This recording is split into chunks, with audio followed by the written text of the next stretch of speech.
Well, hello and welcome to one new session with great guests. It's Christian Landaeta here, and I must say that my guest today comes from the land of many famous bands and artists like Lisa Gerrard, Cybotron, one of my favorite progressive bands, electronic bands from the late 70s, Unitopia, but also Air Supply, Midnight Oil, Tame Impala, Bee Gees, AC/DC, Men at Work. Oh, there are so many.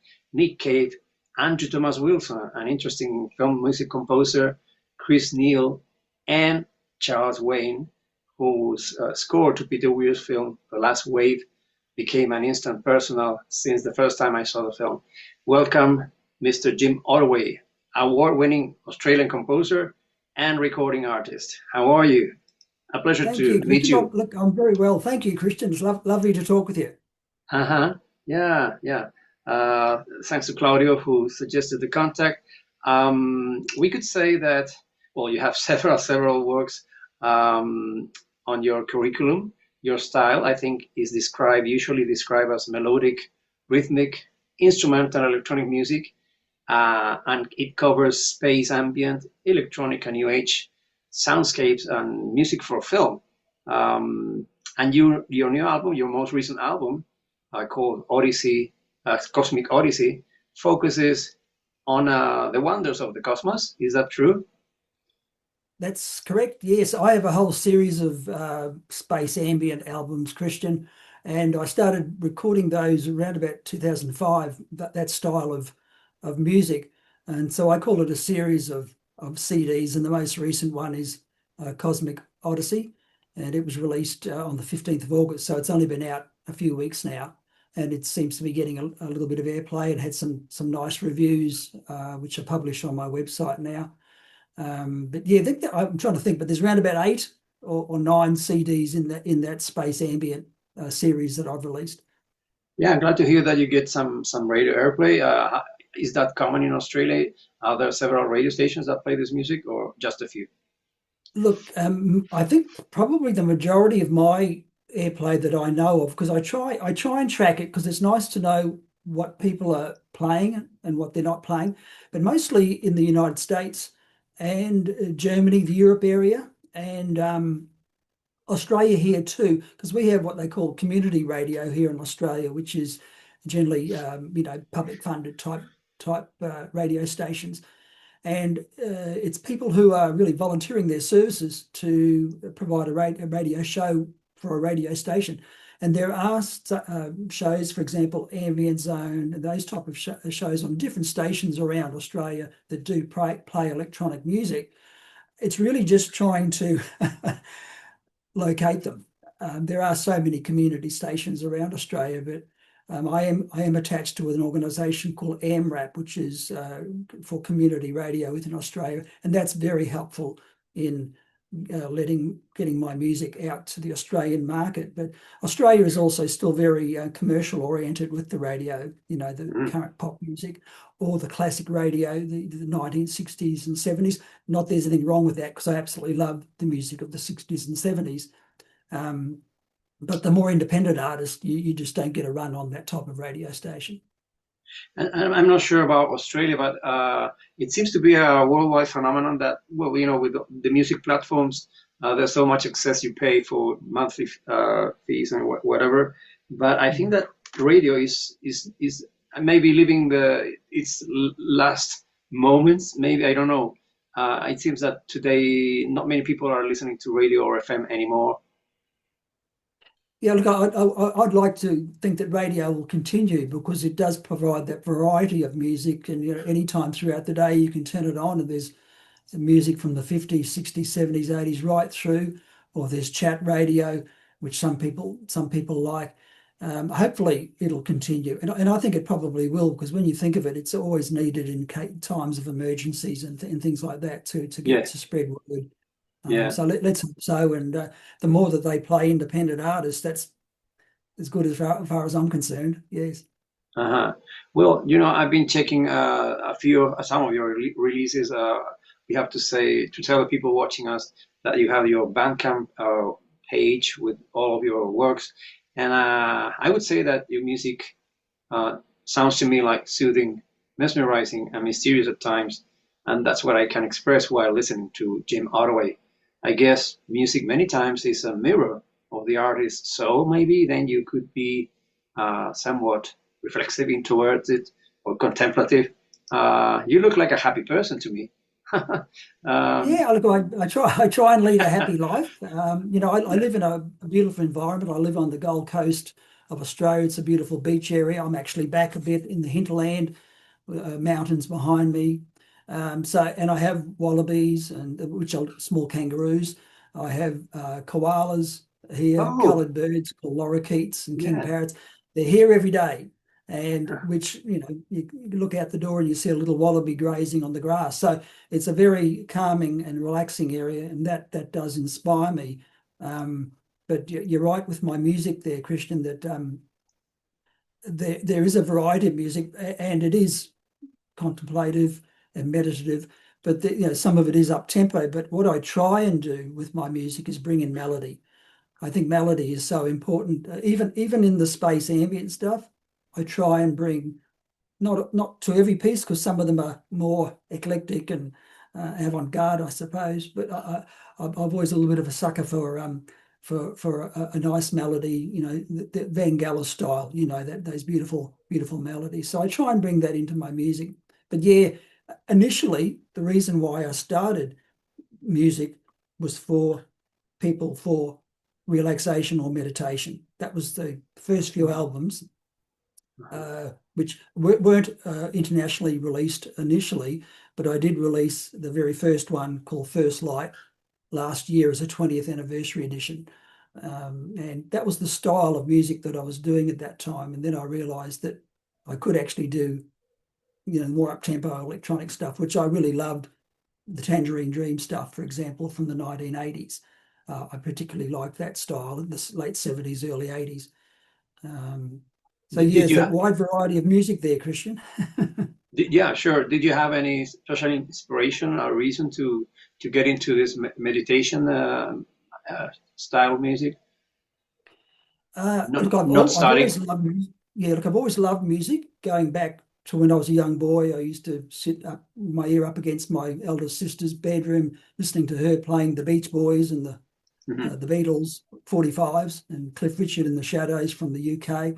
mhm. And I started buying records very young, so I had that influence in music straight away. And I did learn piano for a number of years. I didn't want to sit for exams, but I did want to learn how to play. I did the first electronic music I heard there was two albums. I heard Phaedra very early. Uh-huh. Mate from school dropped around with the album one day, and we played it and played it and played it until my dad got sick and tired of it and told us to turn it off. Uh, and the other one was Heaven and Hell by Well, Vangelis.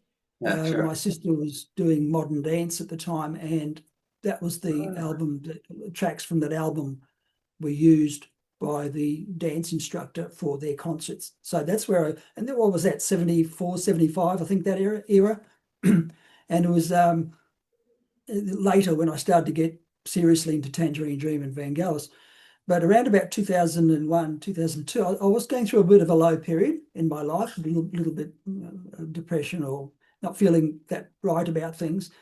And, the idea came into my mind that I needed to do something different to break out of that bit of a slump that I was in.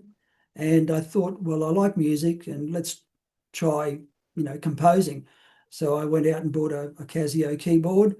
And then within a few months, I had bought my first uh, synthesizer called Karma. And then the computer and the recording software and the monitors and everything that came with it. So it was that little slump of a period that kind of inspired me to get into music. And I suppose it was a time of spiritual development for me as well. And where I was attending, I attend a normal Christian church, but also I was attending a spiritualist church at the time, and they had meditation sessions within their night's program, and I really enjoyed the meditation music. I thought, well, I can do that, and that's why I started out doing it. And I think it was a little bit easier than jumping straight into not techno, but that more upbeat electronic music. So you used to have a conventional type of job before that, before music? Wait, yeah. That's correct, Christian. Oh, Yeah, I okay. worked. I was a government employee. Here in Australia, we have a number of states, and I worked for the state government for 33 years, and I retired early for health reasons, and the opportunity came up to leave, and that gave me, because that was in 2012, so I had been recording since 2003, but it gave me the opportunity to really focus on the music. And Mhm. around about 2015, I thought, well, I really need to go a little bit more serious. And I started to go international. So I started to get a bulk number of CDs out to radio stations, mostly in America at the time, and then over to Europe as well. So yeah, I did have a full-time job. And while I enjoyed it, I think the best decision I ever made was to retire early. Hmm. Hmm. Yeah, sure. Now you have about 29 releases or so. You may correct me. It must not be Look, easy. Yeah, mm. yeah. Yeah, I I think was. I've lost track of it actually, Christian. I think it must be about 34, 35, something like that. Oh, Yeah, yeah, so I yeah. think so. Okay. Well, yeah, maybe it's the previous Yeah, biography I read. Yeah, but I was going to say anyway that it must not be easy to stand out among so many other artists on platforms these days and the market today. I believe you probably create mainly to satisfy your soul and releasing your energy. But there's an ocean of music. I myself get sometimes lost because you were mentioning Vangelis and Tangerine Dream. And in my days when I discovered, I think that my first Tangerine Dream album was Rubicon, which I love till today. mm, And you got used to having these bands releasing like you knew 3 records by them, 4 records by them. But now technology, I think, helps everyone, creators, artists like you, to flow mm. much faster and easily. So uh, that's what I was mentioning. I don't think you want to sell music. You want to make music because it makes you, it brings you satisfaction. Yeah. Yeah, very much so, Christian. I mean, there really isn't a lot of money in the business, and I'm not in it. For it. It's nice to get something to help supplement what you spend on Yeah. keyboards or virtual instruments. But my main inspiration was to give me something creative in my life, something that would benefit me, but also hopefully benefit the listener. And I have received positive feedback from people that it has inspired them to do this. Or even I had a lovely one where this lady's sister wanted my music played in her final hours. Oh. That was very inspiring to hear that. So yes, it's nice to get some kind of a payment for things, but if that doesn't come, I would probably continue doing what I'm doing because I enjoy it. Um, it allows me to do something creative and hopefully something there to help everybody. And yes, it's difficult. There is a lot of artists. I mean, when you think back to the 60s and 70s, you were employed or contracted to a company, RCA Records, CBS, or whatever it was, Hmm. Hmm. and they had their pool of people. And yeah, there were probably people performing in their local clubs and pubs and hotels, but they weren't getting music out there. Whereas now, with the advent of websites, streaming platforms, things like Bandcamp and Amazon and Pandora and all those type of things, it really makes it available for everybody Hmm. to get their music out to the world. And that's a good thing. And it's not competition. I mean, if people like my music, they like their music. I'm not going to force it onto anybody, but if they like it and they recommend it to someone else, well, that's a really Sure. nice Though thing as well. I must Mm. confess that, to be honest, digital files are very boring to me. So I feel much more attracted to, grabbing one of those things, as everyone, and put it on the table. And it's so magical. I've been like that since I was a child. I love Me that too. vinyl. Yeah, Yeah. yeah, And yeah. yeah. You're And going to hold it in your hand and feel the album and read the liner notes and Yeah. filming the album. Yeah, And the technology involved is amazing. It's crazy that a piece of metal can make, vibration and electricity, transform that mm, into sound with just yeah. one single groove. Mm. You were mentioning about the influences of your sisters and brothers, and because I was going to ask you about your starting point, the motivation to make music. You already have mentioned that. Um, you are also a fan of oldies, as far as I read. I think that you paid some tribute to some '60s British pop bands. Do you have different audiences too for that as well? You made a cover of the Seekers. What was the band? The Shadows, The Wonderful Shadows. Land. The Shadows were a UK instrumental band, Of course, and I they see you on my and they drums. Yeah, no, and they that was one of the most popular singles here. Sleepwalk with the B-side "See You on My Drums." Those are a classic. Yeah, yeah. Well, look, again, it goes back to that, the story of my eldest sister Lizzie and her. She had the records, but the Beatles, the Beach Boys, yeah, Dave Clark Five, Cliff Richard and the Shadows, all those types of things. And Wonderful Land was one of those songs that I absolutely loved when I was a kid. And we had 45, which I still have in the family record collection. And look, I think I just the idea of the covers came about was that I thought, well, I can do my own music. I've never tried anybody else's, and I didn't really think that I would ever do it. But one day, I think I just sat down and said, well, what if I did? What would I like to record? And Wonderful Land was the first thing that came into my mind. mm, And I had the records. Fortunately, I had the sheet music as well available to me, and I recorded it, and I'm very happy with, because I wanted to try. I know Mike Oldfield did it back in the 80s, I think, or late 70s. I can't remember when he did it, but I liked his version, but it was a lot different to the Shadows, and I wanted to try and retain the 60s feel, but bring a little bit of a modern feel with more bass and heavier drums. And also, I did a lot of answering, if you know what that is, with the lead. I would do the lead and a lot of answering to it.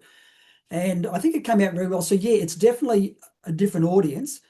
I tend to find that with my music, because some of it's either space ambient or up-tempo electronic, some people the DJs, for example, will play this, or they'll play both. But some of them yeah. will only play one, and some of them weren't really into covers, so that wouldn't have. But I got a lot of airplay in Australia with Oh, Wonderful Land. And the other one I did was Don't Let the Sun Catch You Crying, which was a that song by Jerry and the Pacemakers in about yeah, that's the 64. one. Yeah, that's the one. Yeah, yeah. I was Yeah, listening to that. beautiful.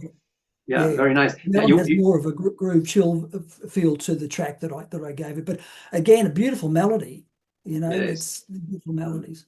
Well, And I'm working on a lot more, Christian. Yeah. amazing music from the '60s. You just mentioned the Beach Boys. Good Vibrations. I don't know if you maybe you have the single or remember it. There's an amazing instrumental track which is the B-side on Good Vibrations, which is "Let's Go Away for a While," and it's an Uh, amazing instrumental track. Really, the Beach Boys. Yeah. Um, um, when did you decide to have your own home studio where you have it at the foothills of the beautiful Springbrook Mountain on the Gold Coast yeah. in Yeah. Australia? There must be cons. There must be more cons than pros of having your own studio. Yeah. Look, the studio is a home studio. It's in my house, and it's actually located in what I would call the third bedroom. And when I moved in here, I originally had it set up as a bedroom for guests. And I moved here from Brisbane, which is just 100 kilometres north of here, in the end of 1997. And again, when I got into music was 2003. So that was that 15, 16 years when it was set up as a bedroom. But once I started to get more gear, I just had it set up in the middle of nowhere. And I said, no, I really need to allocate a space for this. So it's set up with a little bit of an office where I do a lot of my, administrative work for my music. and behind me, and so I'm actually totally surrounded by keyboards. I've got a little alleyway right in front here where the computer is, where I can walk in. I've got rack synthesizers, and I've got all synthesizers around. I don't have a lot, but they're around me so that I can use them all if I need to. So really, it's a home studio. It's set up the way that I like it. It could be tidier, but but it allows me to do what I like to do or want to do with my music. Did you ever release any records I'm not sure about the label you release the music. If you have physical CDs, I don't know. Yes, I'm totally independent, Christian, totally independent. So I do from go to O, distribution, publish, everything is independent. So I'm not with a label. I have released tracks that have made it onto compilation albums, which have been released through other labels. But I've lost the train of your first question. What was the question? Again, I've lost that. Sorry. I've released about 16 or 17 CDs. Yes. The original albums were released on CDR, so they were just home produced, and they were locally distributed here in Australia. And I think it was, I'm trying to think, the first Southern Cross was the first album, which was one of the Space Ambient ones, which was the first time I got professionally, glass manufactured CDs, and I've done that ever since.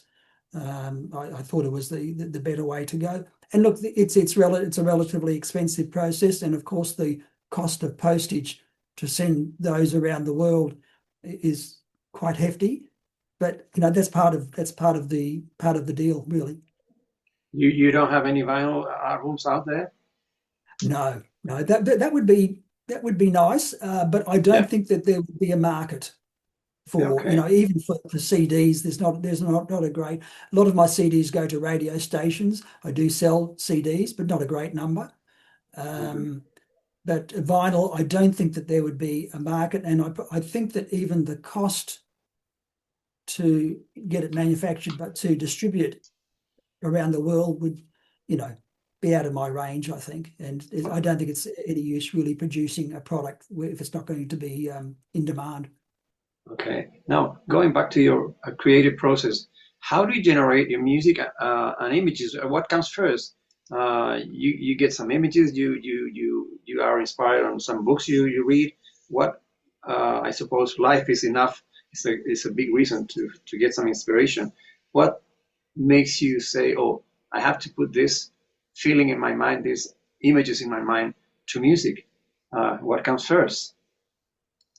It's interesting question, Christian, because it is varied.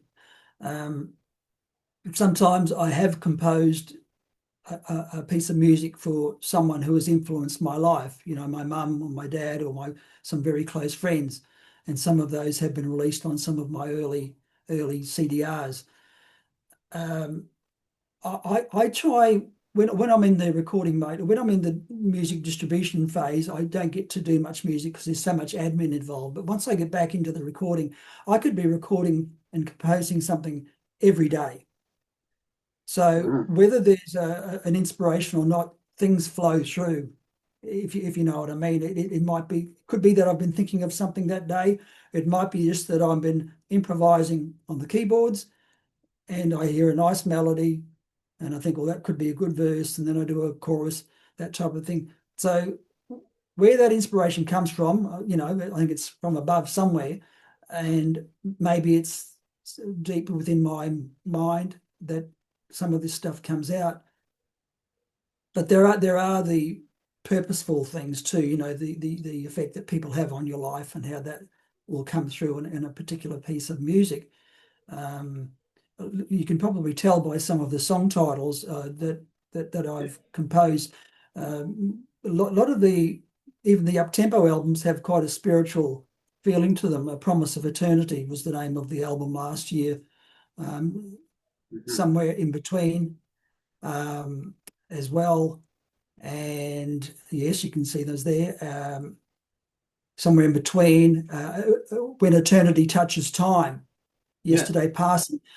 If you look at the track titles on those too, they're quite spiritual. So I try, and when I do record a piece of music, I don't necessarily have a title for it.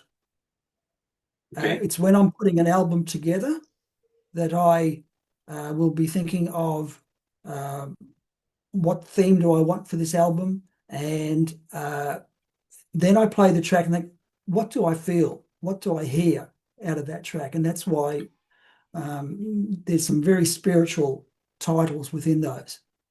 Yeah. I'm sure you have some fans among you in your family that listen to your music. Yeah. Yeah, your Yeah, sisters. yeah. Yeah. Yeah, I got three sisters, and both mum and dad have passed now. Okay. But I have three sisters. They're all older than me, and they're very much fans of my music. Um, yeah, I have some very diehard fans who appreciate the music here in Australia and overseas as well. In all parts of the world. A lot of the radio show hosts are always so welcoming when you get something to them. Oh, great! We've been waiting for something from you for a year. Hmm. You know, so Well, it's nice. It's good to have a steady group of people who either want to buy your CD or that they're streaming your music. Um, yeah, so it's a nice feeling to have that. sure. I was going to say that your music in some way reminds me of some artists that I used to airplay also here on Futuro FM. Some of them on the Hearts of Space label and association. Steve Roach, Constant Denby, Mm. and huge melodies and tapestries Yeah. that surround us. Do you ever, and if so, how often do you listen to your fellow musicians, or do you don't usually listen to others people's music? And if you, what do you listen to? Yeah, yeah. Look, what I listen to is very varied. My CD collection is very large, and it ranges from heavy metal through to classical. Well, And probably everything in between. Uh, Electronically, the electronic music, I do have a very limited CD collection. I have a big collection of electronic music, but it's very limited. I mean, the Tangerine Dream collection is huge, as you would know, and the Vangelis collection is quite large. I do have some Jean-Michel Jarre CDs, and I don't know if you've ever heard of Radio Massacre International. They're yes, very much they're the English guys in the yeah, style of the early Tangerine Dream sequences and Klaus yeah. Schulze type stuff. And I have Klaus Schulze. Um, Redshift are also very good. Redshift, are you yeah. familiar with them? Yeah, Who's that? Sorry. Redshift. Yeah, Yes, yes. I have a yeah, Redshift CD actually. Yes, yeah, yeah, in my collection. But strangely enough, I don't have any. I don't have a lot of Jean-Michel Jarre. I've got like a best of, and I've got the Oxygen album.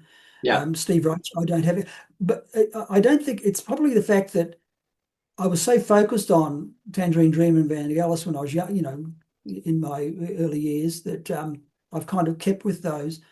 And I suppose I'm spending a lot of time rather than listening to music, I'm actually sitting down and composing and recording Hmm. Hmm. myself.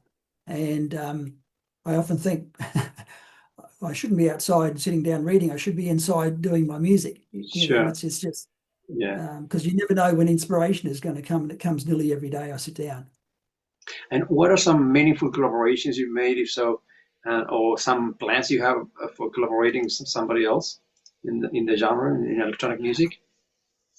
Uh, Actually, I really haven't given that much thought. I haven't really been approached by Okay. anybody. Well, there was a young fellow in America who's a guitarist who's very good. We dabbled a little bit, but really haven't I haven't been approached about it. And I Hmm. mean, it would be there are a number of people that I'd like to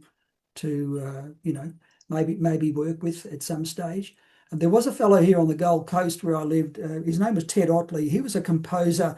He was actually an author. He wrote uh, teenager type books, but he also composed music.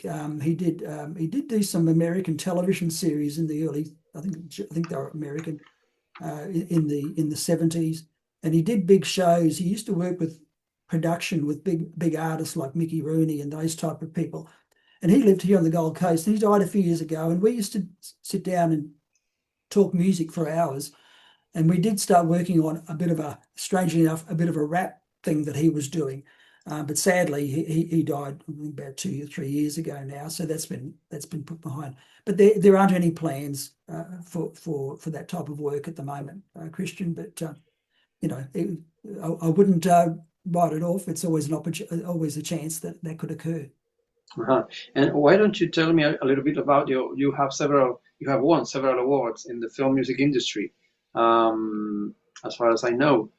Uh, how is the film music industry in Australia these days? Some composers that I first came to discover were Andrew Thomas Wilson, Brian May, from Mad Max, Chris Neal, Douglas Gamley. Is it very competitive? Well, look, strange enough, Christian, my awards are more music awards, so Yeah. they're not the film ones. But in Australia, I mean, it's got a very good film industry, and there are a number of film composers and young film composers who are producing films. I don't know if the films are being distributed overseas, or if they are, they're very low key. But it's a little bit. I think it's a little bit. You've got to kind of get into the scene, if you know what I mean, to be considered. And a lot of times in the film industry, it's if you've gone through studies with someone who's become a producer or a director or whatever, and you've gone through them doing the music side of them, where they get the connection. And I didn't do that. What I have done, I have some of my music has been used in radio plays for a radio station in Brisbane. One of their DJs produced radio plays, and I was asked whether I could, place music within the plays, and that worked out really nicely. I would love to do some kind of film. I sometimes wonder. I've done short film. There's been a number of. There used to be a contest here called Trop Score here in Australia for the Trop Fest, which was a short film festival, and they would have a contest. And a number of years I entered in that competition, and it's interesting, Christian, because when you've actually got an image in front of you, you're almost when you don't have an image, it just kind of comes to you. When there's an image in front, I think it's a whole different dimension to it all. You've really got to make the music complement what is on the screen, and I think that's a challenging process. I've always been fascinated by seeing some of the clips of Vangelis when he's been sitting down with his, huge keyboards with all the buttons and the pedals and everything, playing everything all at once with the screen up there. And I just think, well, what a gift he had to be able to do that. And look, I would love to do it, but I also understand that with film type music, I mean, you generally have a very short time frame to produce music, and I sit down and record whenever I want to. Whether I could do that under pressure, that's another thing. I have to wait and see. Mm-hmm. Now, what are the most meaningful projects I was mentioning your awards that you've been involved with? Yeah. What are the most meaningful titles, so to speak? Yeah. Well, look, I mean, the ones that have won awards, in America, there used to be used to be called the Zone Music Reporter Awards, and it was kind of like the step down from the Grammys, and it covered that area in the Grammys, which is like new age, world, that type of thing. But it broke it up into about 10 different categories. Neoclassical and electronic and ambient and guitar and vocals, and it was a great organization which helped to get music around to the American, mostly to the American market. And I was nominated in 2017, and I went over to New Orleans for the awards, and I was nominated for Southern Cross and Invisible Vortex, which were two albums, one in the ambient category and one in the electronic category. I didn't win any awards that year, but the next year I was nominated again, 2018, for Down Deep Space Blue. I have to remember my albums now, Christian. Deep Space Blue and oh goodness me, isn't that terrible? But anyway, 2 albums I was nominated for, and I won both the categories, which was Deep Space. Isn't it funny? I can't remember. But anyway, I won both categories, and I was also nominated for Album of the Year, Okay. and that was quite amazing, really, for Deep Space Blue. And so those 4 albums that were nominated there were a great surprise, and it was wonderful to go over to the awards, actually to meet some of the wonderful artists that were involved in the awards and the people who were organising it.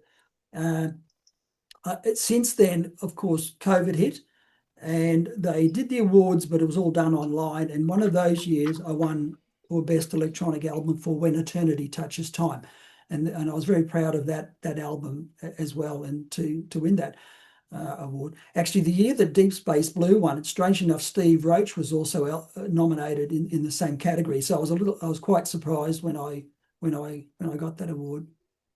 Also, there was the Schallwelle German Electronic Music Awards. I was in the newcomer type category. I won that about 2 years ago, or I received the award for that, which was really great, because you know what the German electronic music scene is like. It's wonderful to get the recognition in Germany particularly.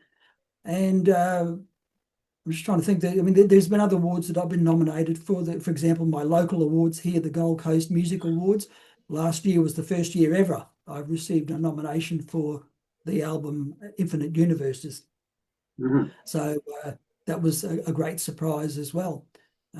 But, you know, the awards are really nice. I don't do it for the awards, but it does help with a little bit of recognition. People, you know, they think, oh, you know, I might have a listen to that album if it's one in that category type thing. So, yeah. Mm-hmm.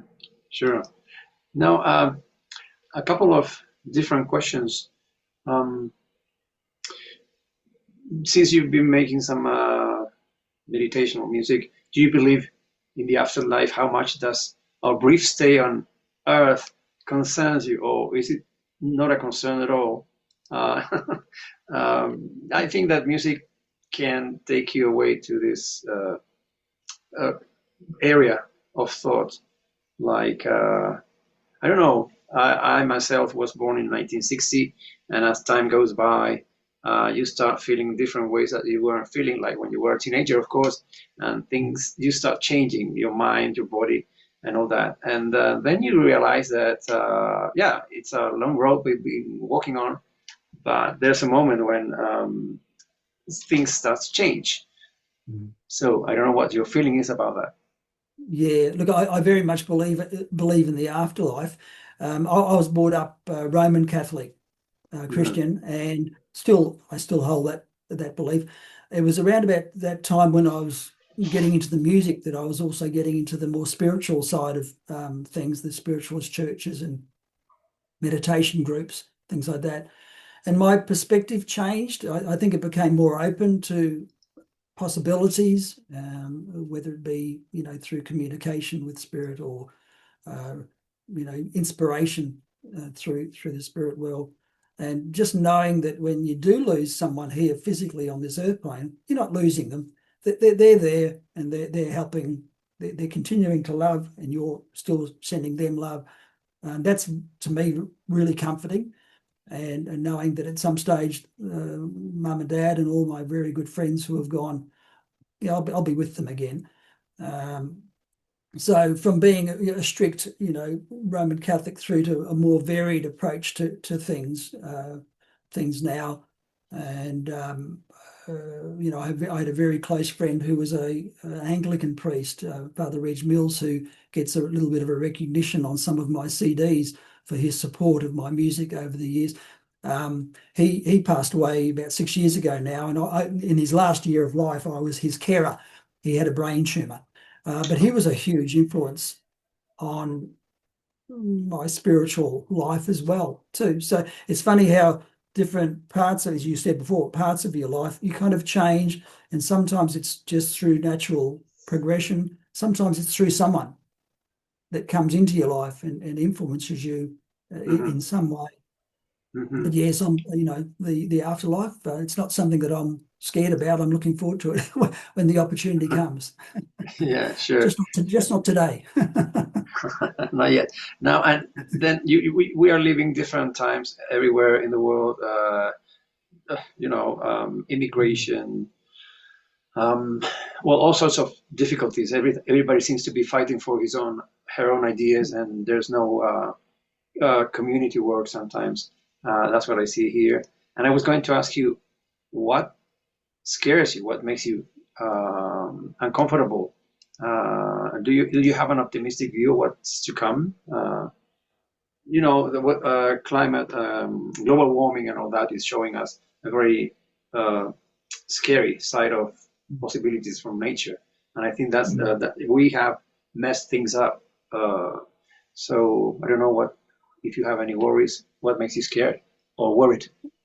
Yeah, well, I think probably more so the last year or so, or 2 years in my life, I've been worried about, what's going on overseas and some of, Ukraine and Russia. Israel and Palestine and those type of places. I mean, it's going on other places around the world too, but it's hard to actually watch the news on TV without seeing it and without feeling down Yeah. and flat about it because, there are kids dying in the streets and people in hospitals and stuff. I don't like that.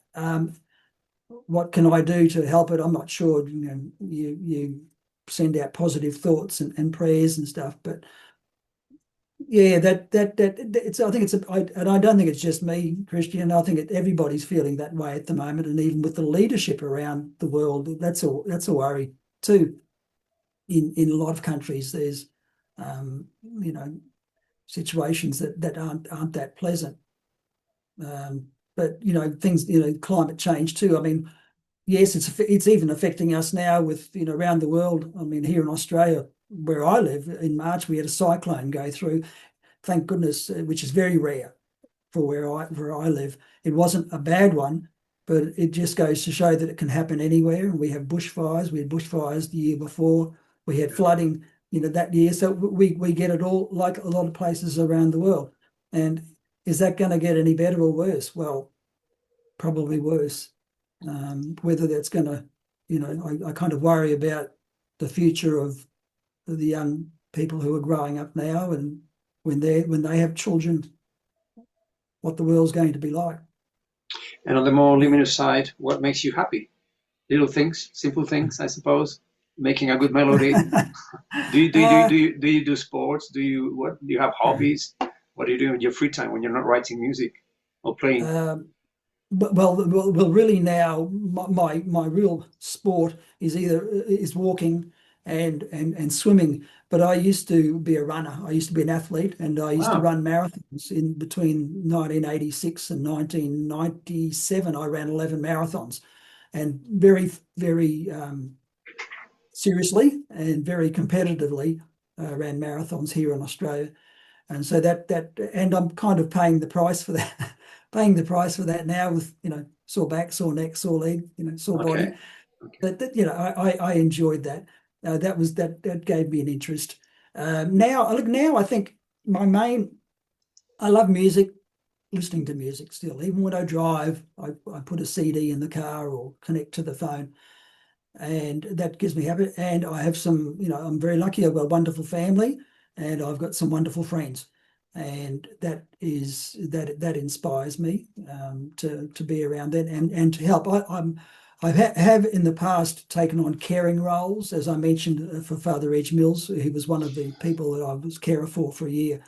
I had the opportunity to do so, and I thought, well, being a good mate, you do those things to help people. And even now, I visit with some of the elderly friends here on the Gold Coast and in Brisbane, 100 k's north of here. So that's their interests in my life that keep me. I think the people get something out of it. I hope they do. The visits, and I do. So it brings me happiness and joy. So they're the basic things. I like to read as well. But music and friends and family are the most important, I think. Yeah. I was going to ask you. this hanging rock exists. The one in the movie of Peter Weir. You're not. What is it in Australia?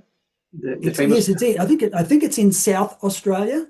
I could Yeah. be wrong, but I'm pretty sure it's in South Australia. I have never visited it. My next sister up, Bernie's been there, and I think she went running through the rocks, calling out Miranda, Miranda, which which is which is one of the scenes in Well, the film, I think. luckily she came back. Luckily she Yeah, returned she after all. did. Yeah, yes, yes. I think that's it's based on I think it's An real story. based loosely on a story. I think it was a Yeah. Joan Lindsay, I think, wrote the book, but it's an absolutely wonderful film, and the music, just it's so eerie. Yeah, there's one guy, I can't remember the name. I don't think it's Bruce Smitten, who wrote a theme, an electronic theme, which sounds a little bit like Rick Wakeman when the girls are ascending, which is not the music by Soundfield or Yeah, and yeah, I don't know the name. It's an Australian composer. I never heard of him again. right. I really Okay, don't remember. Yeah. I'll have Well, to check fine. that out. Yeah, yeah. Finally, Jim, your future goals and projects. Could you tell us a little bit about that? What's Sure. coming next? Yeah. Uh, Yep, yep. Well, I've just got over the admin part for getting the Cosmic Odyssey out, and that's a huge task, Christian. It really takes a lot of takes a lot out of you. Um, I haven't got anything set at the moment. What I like to do is release an album every year. So the next album I release will be an up-tempo album again. But before that, I have been working on a number of covers, probably about 10 or so. A Hmm. few of them may see the light of day. It depends on what quality I can get them to, and again, it will be just through digital, through streaming that I release those. So there are a few I'm working on, and one I just started a few days ago as well. But also, I would like to revisit my second album called Enlightenment. It was issued locally here in 2005. So this year is the 20th anniversary. Like my first album, First Light, I released a 20th anniversary edition. I did release that on CD as well, but I might just release this one, revisit it, go back to the original tracks and to the original MIDI recordings that I did, which I still store on my Korg Karma, and uh, and revisit that. So a new album about mid next year, revisit the Enlightenment album from 2025, from 2005, and also maybe some covers. And there might also be some tracks for compilation albums too that might surface somewhere along the line as well. So yeah, so they're the projects ahead. Why the Enlightenment album in particular? Why is it so special? You want to rework it? Why that one? Well, I think the early albums were very improvised Mm. and free form, and there may not be much to adjust to it. The very first album I recorded, I had a little bit of an inferior sound card, audio interface. The second album, I had a wonderful audio interface called the Yamaha i88X, which was a great sound card. So the second album was recorded on that. So there's no problems with the sound quality. I think more, how the people go back and they remix an album, Mhm. and I think that's probably what I probably need to do more than anything is just get in those days. I didn't really have much experience with mixing an album. I think it's still a nice album, and I used to get some nice feedback from it from meditation groups. But I think I'd like to visit it to see if there's anything that I can correct or make sure that the balance, the mix is a better mix in it. Could be that the tracks are perfect the way they are, but we'll have Mhm. to have a good listen to them. And could you reveal anything about the covers album? I'm curious now. Well, if I ever release an album, it might more likely be an EP at some stage, but there's things like some more tracks by the Shadows. Mm. Now what else is there? There's like a Kenny G type track that I tried, some soundtrack Mhm. love theme from Romeo and Juliet, that type of thing. Ah, you like Morricone? No, Jose, that's Jose Nino Rota. Feliciano. Nino Sorry? Rota, sorry. No, Julia, Yes, Romeo and Juliet, Nino yes, Rota. beautiful track. And again, whether I can get it to sound the way that I want to, there's a track by Jose Feliciano that I've Oh, been working on as well. And yeah, so there's a wide variety, and some of them I've kind of started and put to the side. So I need to revisit them. But I think there's about 3 or 4 of them which would be ready to go. But I think most likely I would release them as singles initially, because the thing is with licensing, yeah. to release a cover for streaming only, you don't need a license. But if you want the cover to be available for download, you have to get a license for Mm-hmm. that. And that's what I did for the first 2 that I did.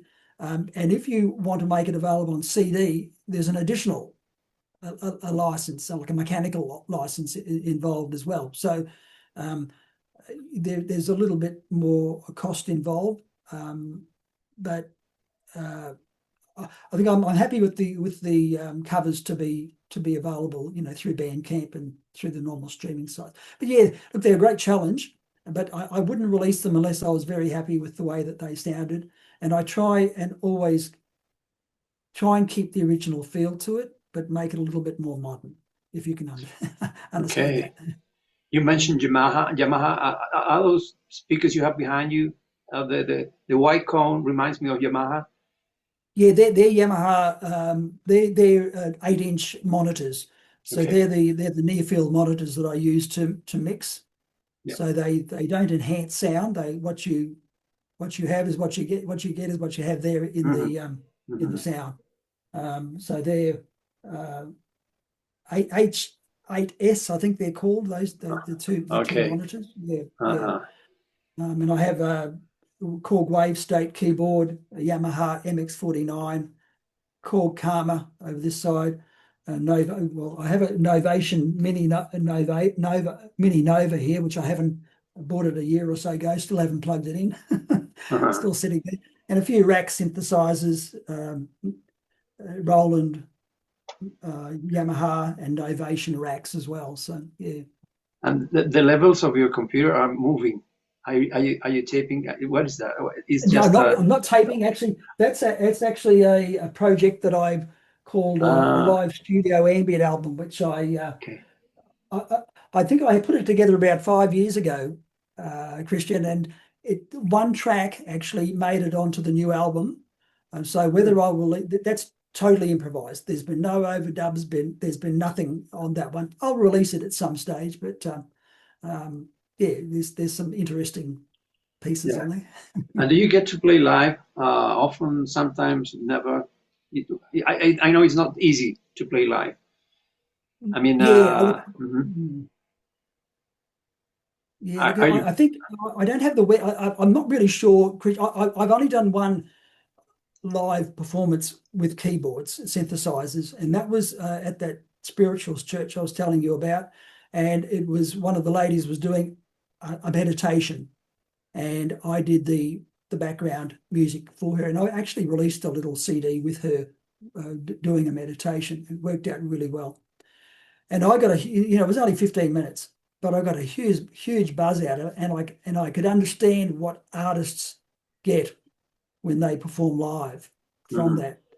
Uh, I haven't really done anything since. I mean, I sometimes play the church organ, but I I really don't want to kind of go into anything with too many backing tapes, and I would have to understand the technology a little bit more to know what would be required to do that.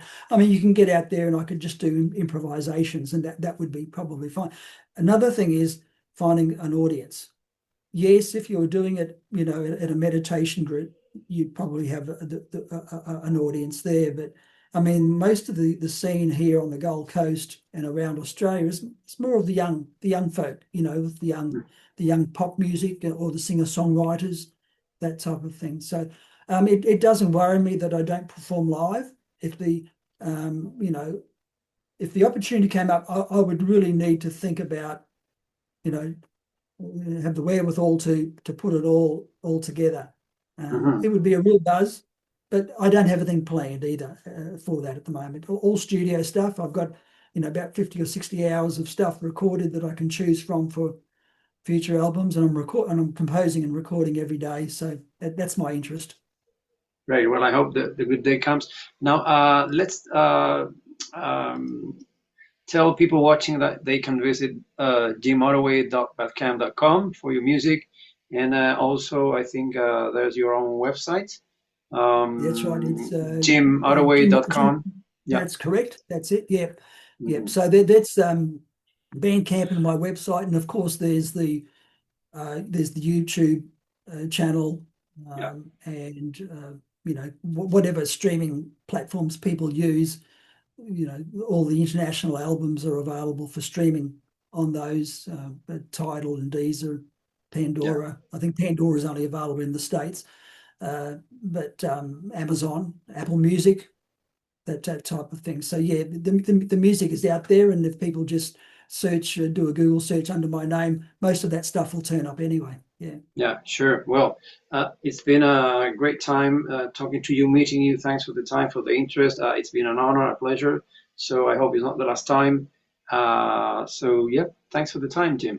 Really. Yeah, thanks so much, Christian. It's been a great opportunity chatting with you, and hello to all your wonderful listeners. Yeah, sure. Good luck. Take good care of yourself, and hope to keep in touch. Yeah. And I want one of those neons. Yeah, you have to tell me where you got it. Yeah, yeah. The local hardware, as I said. Okay. Okay. Take care. Thanks so much, Christian. You take care, mate. Yeah. Bye-bye. Yeah. Bye.